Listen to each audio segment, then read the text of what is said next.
ನಮಸ್ತೆ ವೀಕ್ಷಕರೇ, ಸ್ಯಾಂಡಲ್ವುಡ್ ನಟಿ ಹರಿಪ್ರಿಯಾ ಅಮ್ಮನಾಗ್ತಿದ್ದಾರೆ. ಹರಿಪ್ರಿಯಾ ಹಾಗೂ ನಟ ವಸಿಷ್ಠ ಸಿಂಹಗೆ ಕೆಲವೇ ತಿಂಗಳಲ್ಲಿ ಪ್ರಮೋಷನ್ ಸಿಗಲಿದೆ ಎಂಬ ವಿಷಯ ಬಹುತೇಕ ಎಲ್ಲರಿಗೂ ತಿಳಿದಿದೆ.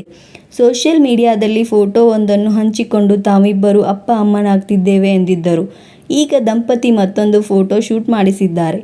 ಹರಿಪ್ರಿಯಾ ಹಾಗೂ ವಸಿಷ್ಠ ಸಿಂಹ ವಿಡಿಯೋವನ್ನು ತಮ್ಮ ಇನ್ಸ್ಟಾ ಖಾತೆಯಲ್ಲಿ ಹಂಚಿಕೊಂಡಿದ್ದಾರೆ.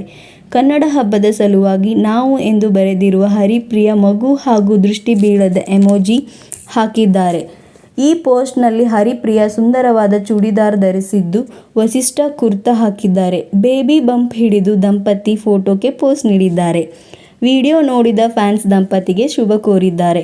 ಮುದ್ದಾದ ಜೋಡಿಗೆ ಮುದ್ದಾದ ಮಗು ಬರಲಿ, ಮರಿ ಸಿಂಹಕ್ಕೆ ಕಾಯ್ತಿದ್ದೇವೆ ಎಂದು ಫ್ಯಾನ್ಸ್ ಕಮೆಂಟ್ ಮಾಡಿದ್ದಾರೆ. ಮಾಲ್ಡೀವ್ಸ್ಗೆ ಹೋಗಿದ್ದ ದಂಪತಿ ಅಲ್ಲಿ ಫೋಟೋ ಶೂಟ್ ಮಾಡಿಸಿ ಮೊದಲ ಬಾರಿಗೆ ಫ್ಯಾನ್ಸ್ಗೆ ಖುಷಿ ಸುದ್ದಿಯನ್ನು ನೀಡಿದ್ದರು.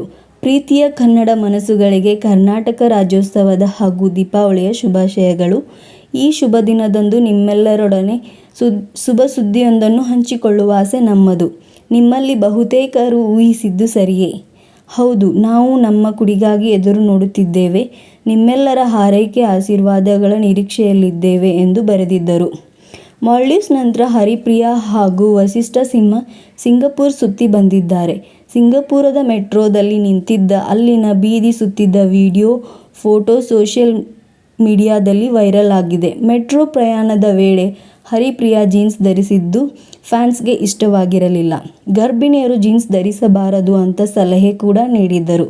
ಹರಿಪ್ರಿಯಾ ಸೋಷಿಯಲ್ ಮೀಡಿಯಾದಲ್ಲಿ ಸಕ್ರಿಯವಾಗಿದ್ದಾರೆ. ಆಗಾಗ ಒಂದಿಷ್ಟು ರೀಲ್ಸ್, ಫೋಟೋಗಳನ್ನು ಅವರು ಪೋಸ್ಟ್ ಮಾಡಿರುತ್ತಾರೆ. ಹರಿಪ್ರಿಯಾ ಹಾಗೂ ವಸಿಷ್ಠ ಸಿಂಹ ಮದುವೆ ಆದ್ಮೇಲೆ ಸಿಂಹಪ್ರಿಯಾ ಎಂದೇ ಪ್ರಸಿದ್ಧಿ ಪಡೆದಿದ್ದಾರೆ. ಹರಿಪ್ರಿಯಾ ಹಾಗೂ ವಸಿಷ್ಠ ಸಿಂಹ ಮದುವೆಯಾಗಿ 1.5 ವರ್ಷ ಕಳೆದಿದೆ.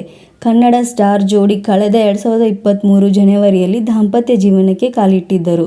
2025 ಜನವರಿ 2 ವರ್ಷ ತುಂಬಲಿದ್ದು, ಮುದ್ದಾದ ಮಗು ಅವರ ಕೈನಲ್ಲಿರಲಿದೆ.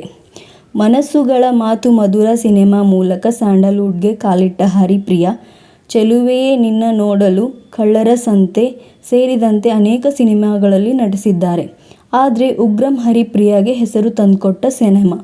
ತೆಲುಗು, ಮಲಯಾಳಂ, ತುಳು ಸಿನಿಮಾಗಳಲ್ಲೂ ನಟಿಸಿ ಸೈ ಎನಿಸಿಕೊಂಡಿರುವ ಹರಿಪ್ರಿಯಾ 2022 ಡಿಸೆಂಬರ್ನಲ್ಲಿ ವಸಿಷ್ಠ ಜೊತೆ ಎಂಗೇಜ್ಮೆಂಟ್ ಮಾಡಿಕೊಂಡಿದ್ದರು.